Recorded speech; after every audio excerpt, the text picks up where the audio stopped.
small. But good luck to you, champ. By the way, a gentleman has requested, and I know you're in training and so forth, but he is a delightful star, and he wanted very, very much to meet Who's you. that? Well, he's a guy that is an Academy Award winner, Cat Ballou. He's a fellow when I worked in a spot called the Slate Brothers 100 years ago. He came in one night and I said, "Gee, Mr. Marvin," he said, "Not now, kid." But he is a fantastic star, and he's starring in Prime Cut. If you would, a big hand for a great Academy Award winner, Mr. Lee Marvin.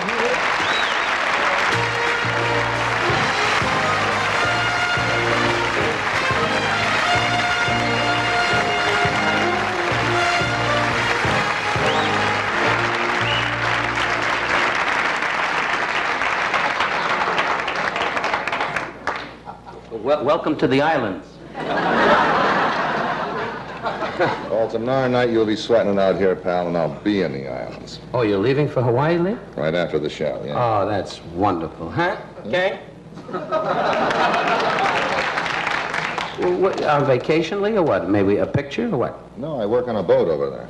Oh. I'm a deckhand. I see. Well, don't laugh, folks. It's a funny business. One day you got the Academy Award, the next day you're saying, "Charlie, try to rope." But Lee, by the way, good, if you get a minute, Lee. They told me to come out here and talk to the stars, so... Well, you know, that's right.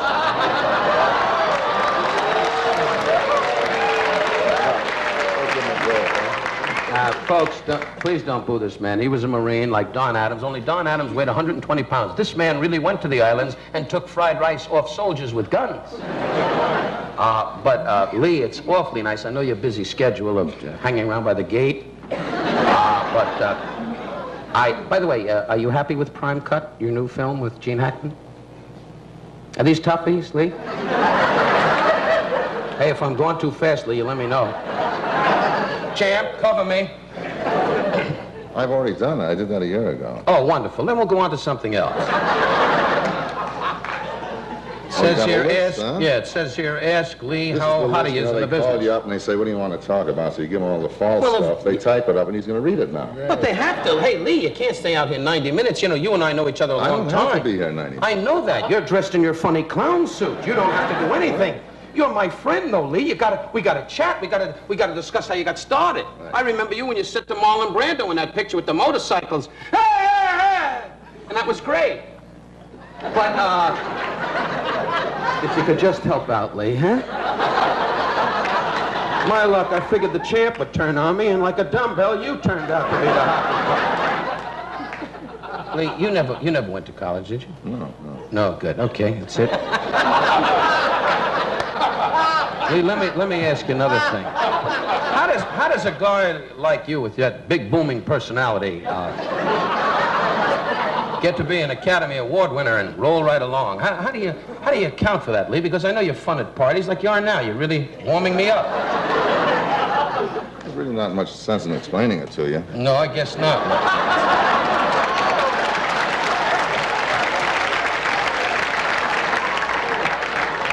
Let me ask you another thing, Lee. I think what he's trying to say, if he had a lower IQ, he could enjoy your conversation.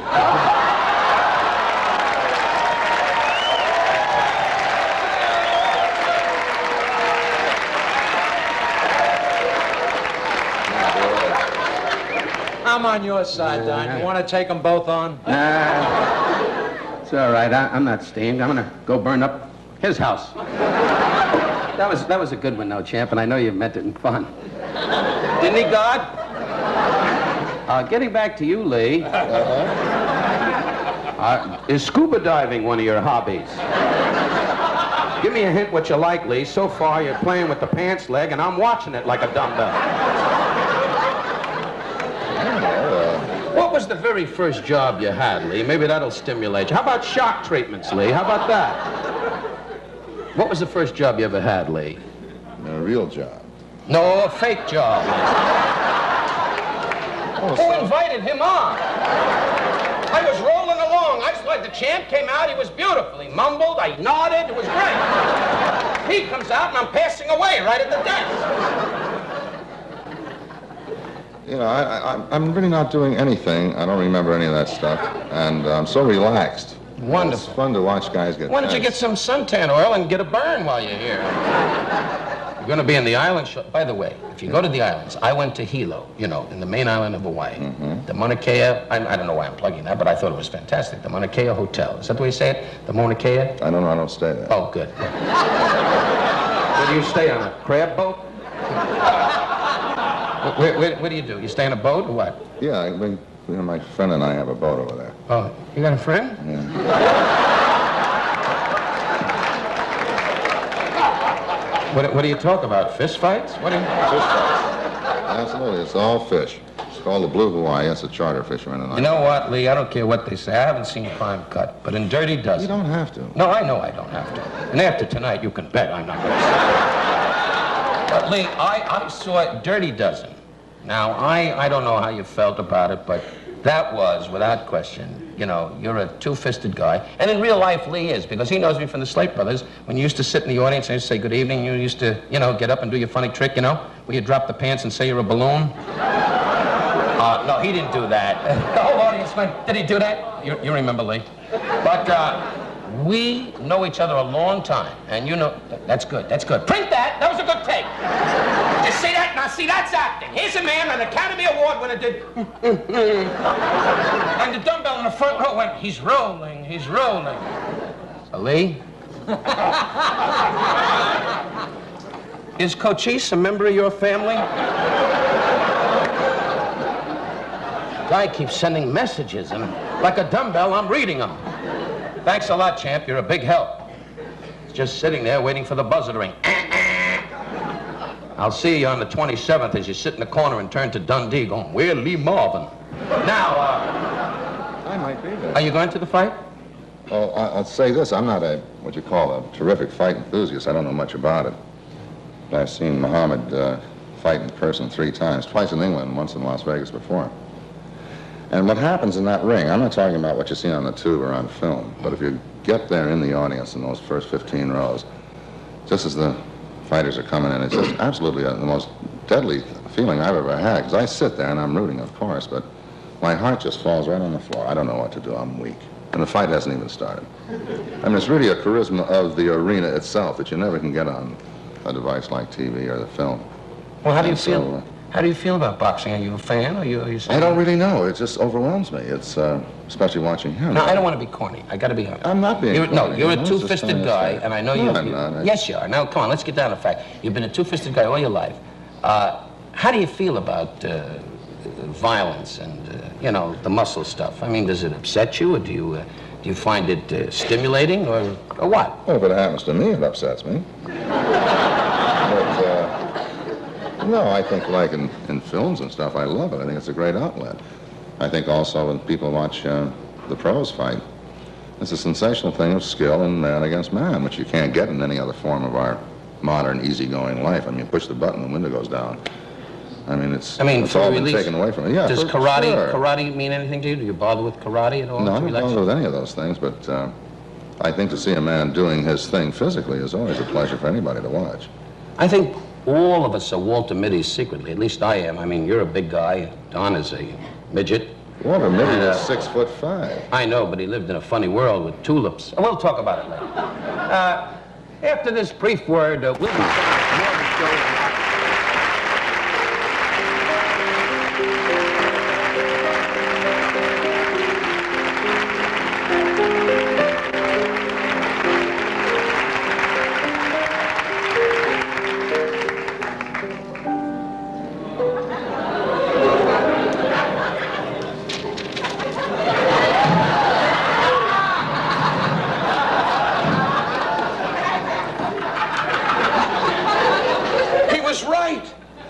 It says grab Karen and go crazy.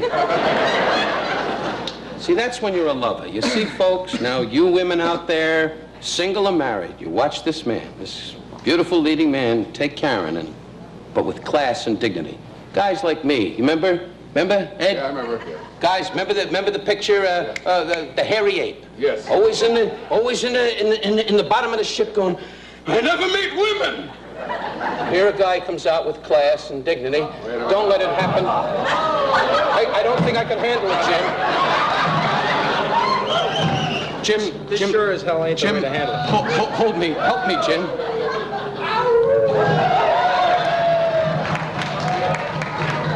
Oh, you can never make those jokes again.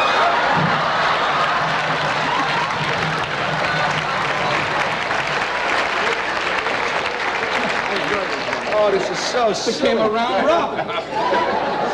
Silly. What a night. Boy, soft lips. Now, I'm married. Yours too.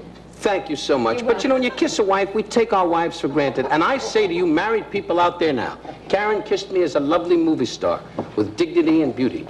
But when a wife kisses you in the kitchen, why is it so lousy? I don't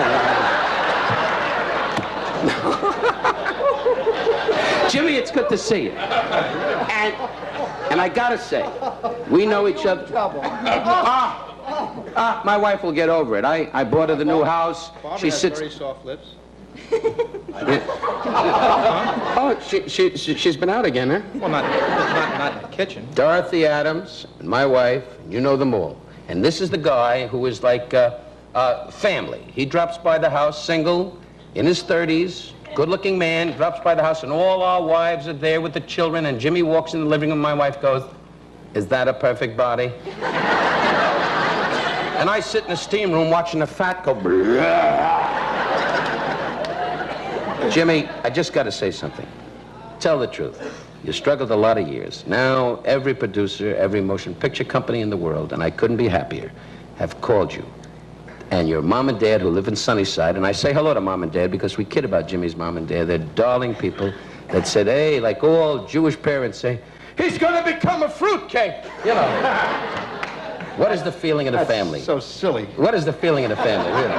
What is the feeling of you and the family with all this, the success of Godfather? You had no idea, first of all. My father, the one notable change is that my father's been in the meat business all his life. You know, he's 220, he's an animal, you know. All of a sudden, he's become the great movie critic of all time. You understand? He knows what every movie is made. You know, did you know that picture grossed $33 million? I said, no, I didn't know that. You know, he knows everything about the movie business, and he tells me what to do and what not to do. I tell him what meat to pick and what meat not to pick. But tell the truth. When you sat with me in New York, I was at the Plaza, working at the Copa. Ed, could you look over this? Wait a minute, Ed. I know you're trying to think of the old days when you had your plane over Guam. Ed has a plane over Guam every night. He's great. We kid Ed. Why do we kid Ed? Because nobody likes him. When you sat with me in the Plaza Hotel, and there was a lovely actress who shall be nameless, and you said, gee, if I could only get a... Wait a minute. No, that doesn't mean that she was just there a friend. You have many friends. Karen knows that. Why do you always call them women of the night? He uses another word, but why do you No, I don't say women of the always, night. and whatever girl I'm with, you call her... Well, because, Jimmy, when I watch you in a restaurant, you know, I sit with my wife. We go out to dinner together. Now, Bob goes out, Jimmy, all of us, Don Adams, Dorothy, we're all sitting in the restaurant. We're all sitting there saying, pass the butter. You're saying, I am the Count of Monte Cristo. I mean, it's a little different, Jimmy. You know, it's really the funniest thing that ever happened. I was going with a girl a while ago, a few years ago, and Don was in the old days, it was in the lounge. And he hadn't met this girl, but Adams, a great friend of ours, did not like this girl at all. I mean, he just hated her when you come right down to it. So I came down to Vegas to catch Don's show, and Adams called him up with the foam running out of his mouth, you know, saying he's got that broad with him. He says, I want you to destroy her. We're coming over to the 2 o'clock show, tear her apart. So I didn't know anything about it. So what happened was, at 12 o'clock, the girl I was with got sick. She didn't feel well, and she went to bed. So a whole group of people joined us, and some poor innocent girl sat next to me. And he worked her over for a half hour. I said nothing. I just sat there like that. He destroyed this girl with the accident, all the jokes. I mean, it was awful. Destroyed her. And at the end of the show, I yelled up, you got the wrong girl. And I called her a line, something to do with a fire company. You know, when you have a hook and ladder on a fire company, and it was an inside joke, and the girl said, I work in a monastery, you know. And, she also went to Catholic University. And we all do. She kept turning to me going, why me? Yeah, Why? but Jimmy, you know, your whole life. Now, I got news. I was in Chicago. This isn't even on the paper. What is on the baloney? Who cares? We know each other too well. But I must say, we were in Chicago, And I sat with great guys, Jack Kincannon, Dick Butkus. This you don't even know. And I just worked theater in the round, the Mill Run Theater for Don Joe and Jerry Kaufman and great guys. And all the Bears came by, a great deal of them. And Gail Sayers and I went to a luncheon. And Gail Sayers said to me, what a great human being you are. In Brian's song, Brian Piccolo, rest his soul, was an athlete who wasn't one of the great ones, but in death, as his wife wrote in a beautiful story, in death, he became a great, great star. And you know how much I adore and respect men of sports, and football especially. We're both big fans. Jimmy, how was it, loving the game as much as you did, playing in Brian's song, mixing with the guys, because you called me many times on the phone. Tell the people what you did. I had Kincannon and all the guys, you know, and I figured, what's the worst thing I could possibly do to them? And I called up long distance from the camp, and I got Rickles on the phone. And I put Kincannon on. Well, of course, you know. The wind is right throw, you know, 15 yards in the air, you know, just destroy everybody on the team. So I had a ball up there, though. The reason I went in the first place, you know, the reason I went to do it was because I really thought that I could go up there and show everybody my moves and get a 2-year contract with the Bears, you know. I mean, I fantasized like, you know, like I'm 11, you know. You played at Michigan State. You played at Michigan State. Halfback for about a half hour. For a halfback for a half hour. They sent me home in a box. He's one of those guys that comes out, Ed and Bob, and you know, as guys, we all like to look at our bodies, right? He comes out in the tennis court. Every move's a picture, plays football, handball with his brother, the whole thing, and his brother's built too, and the two of them get out, and the bodies ripple, and I stand there with high back going, throw it softer, like 2 dumbbells on a hike. Yeah. But I gotta ask you something. Gail Sayers, I think, was the greatest, and still is, and hope he comes back. Playing Brian Piccolo, did you sit with the missus, or did you sit with Brian's wife? What was your feeling about it? It was a very emotional thing, and it must have been difficult, and you came off so brave. Not to embarrass him, was he magnificent in Brian's thing?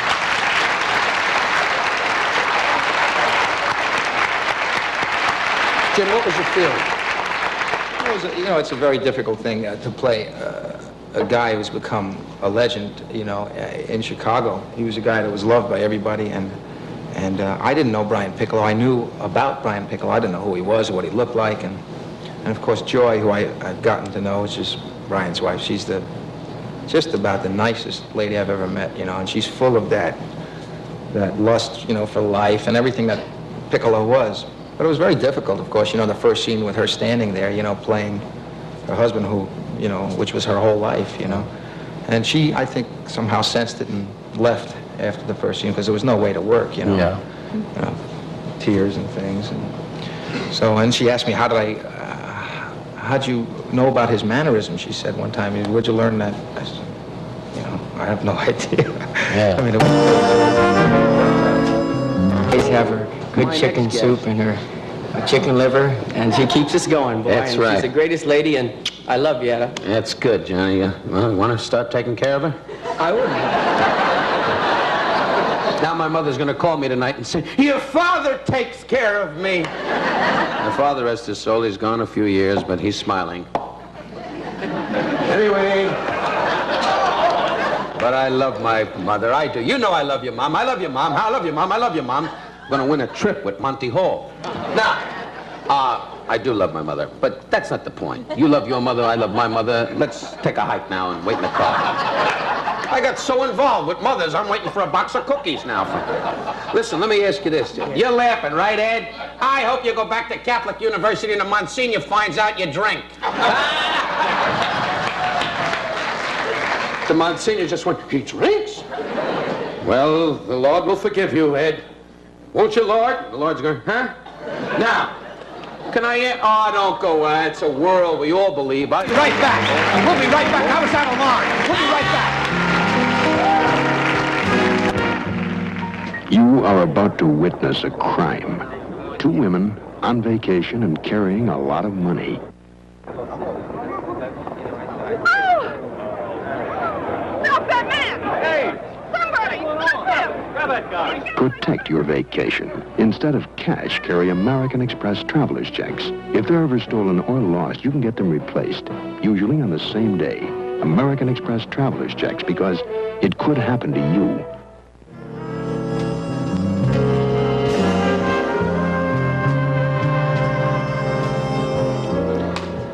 We just have a few seconds. I would like to thank Miss Karen Black, my good buddy Bobby Newhart, Jimmy Kahn, continued great success. Karen, good luck to you. Well, I like the first. I know you do. Johnny Tillotson, a lot of luck. Mother in Florida, stay well, bless you. And to all of you out there, thanks for being so nice. And Harry Goins, my dear buddy and right arm, get well soon. Tomorrow night, Corbett Monica, Sergio Franchi, Alex Karras, Cleveland Amory, and Al Mardo and Flash. Wow! Good night, Barbara, my wife. I love you. This program was pre-recorded.